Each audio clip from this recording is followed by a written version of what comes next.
नमस्कार दोस्तों, yes data news से मैं विशाल मुकेश अंबानी। पॉलिटिक्स से बिग बॉस और बिग बॉस से अब तक का सफ़र, आइए जानते हैं सोनाली पोगट जी के साथ। पहले तो यस डाटा में आपका बहुत स्वागत है और आपके समय देने के लिए मैं धन्यवाद करता हूँ। पॉलिटिक्स से बिग बॉस का सफ़र कैसा था? आपने कैसा डिसाइड किया कि मुझे बिग बॉस में जाना है और किसने आपको मोटिव किया बिग बॉस में जाने के लिए? बहुत बहुत धन्यवाद आपका। देखिए, राजनीति के साथ साथ मैं एक कलाकार भी हूँ और आर्टिस्ट के तौर पे भी मैं काम करती रहती हूँ। दोनों फील्ड में साथ काम करती हूँ। ये अलग बात है कि मैं राजनीति क्षेत्र में ज़्यादा समय देती हूँ। फर्स्ट सीज़न से मैंने बिग बॉस भी कभी कभी जैसे देखती थी जब भी समय मिलता था। ये नहीं कहती कि पूरा सीज़न देखती थी, लेकिन जब भी बीच में मौका मिलता था मैंने हमेशा देखे हैं। बिग बॉस की बात करता हूँ मैम। बिग बॉस में आपका 1 महीने से भी ज़्यादा का सफ़र रहा है। ये सफ़र आपका कैसा था? देखिए, बिग बॉस के घर में जब मैं गई तब थोड़ा सा अलग था। बड़ा प्यार और बड़ा रिस्पेक्ट सब लोगों ने दी, लेकिन धीरे धीरे लोगों की असलियत सामने आई और वो अपने गेम को बढ़ाने के लिए मुझे इस्तेमाल भी किया। अच्छे दिखते थे उन लोगों ने भी मुझे टारगेट कर डाला जिन पे मुझे बहुत ज़्यादा विश्वास था। तो बिग बॉस के प्लेयर्स की अब मैं बात करना चाहता हूँ। रुबीना जी और आपका इक्वेशन स्टार्टिंग में अच्छा था, धीरे धीरे ब्रेकडाउन हुआ। तो आपको क्या लगता है कि ये इक्वेशन ब्रेकडाउन क्यों हुआ? देखिए, रुबीना जी के बारे में मेरी छवि एक सिद्धांतवादी और संस्कारी महिला की बन चुकी थी, लेकिन जैसे ही मैंने देखा 2 हफ्ते बाद कि निकी मुझे टारगेट कर रही है, तो वो निकी को सपोर्ट कर रही थी। और जबकि उनको अगर वो सिद्धांतों को मद्देनज़र रखती है तो उनको ये सोचना चाहिए था कि निकी को कम से कम समझाना चाहिए कि वो आपसे बड़ी हैं, आप उनसे बदतमीज़ी ना करें। रुबीना जी मुझे लगता था मुझे इग्नोर भी करने लगी थी, क्योंकि उनको कहीं ना कहीं लगता था कि आप जो चीटिंग करती हैं, गेम में चीटिंग करती हैं या नियमों को छोड़ देती हैं अपने गेम को आगे बढ़ाने के लिए। लेकिन उसके दूसरी तरफ सोनाली जी गेम को भी मतलब फेयर खेलती हैं और नियम भी बिग बॉस के सारे फॉलो कर रही हैं। कहीं ना कहीं मतलब इन चीज़ों में वो से आगे ना निकल जाए। तो रुबीना जी ने मुझे टारगेट करना उस समय शुरू किया। जब बिग बॉस ने कहा और सलमान जी ने कहा कि राजनीति को बीच में नहीं लाना है, फिर भी रुबीना जी बार बार लाई कि अपनी नेतागिरी घर में रखो और आप होंगी पावरफुल महिला, ये वो। जब उन्होंने वो चीज़ें लेके आई।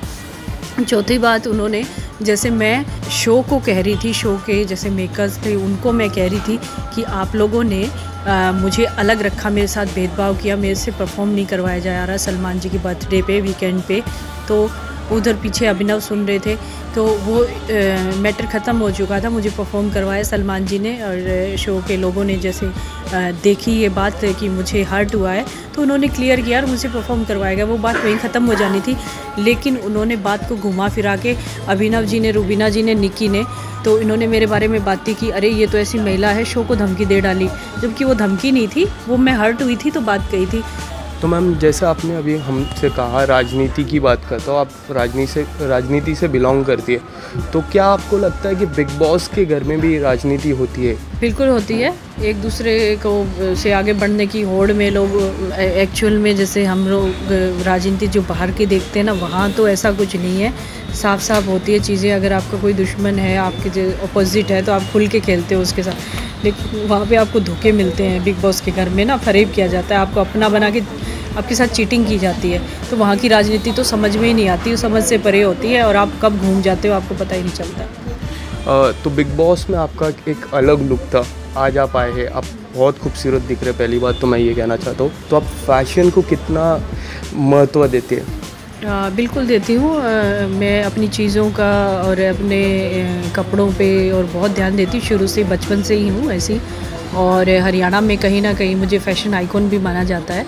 और अभी जैसे बिग बॉस के घर से आने के बाद मुझे काम के लिए ऑफर्स आ रहे हैं, तो उस हिसाब से मैं चाहती हूँ कि अपने आप को थोड़ा बदलाव लाऊं। जैसे कि मुझे अपने फ़िटनेस के लिए चाहे जिम जॉइन करना हो, चाहे मुझे अपना हेयर कट करवाना या हेयर कलर करवाना वो किया हो, मैंने किया है।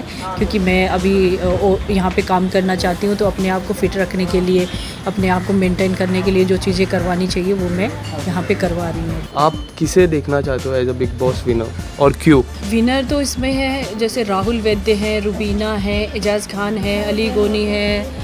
ये लोग में से कोई भी विनर हो सकता है।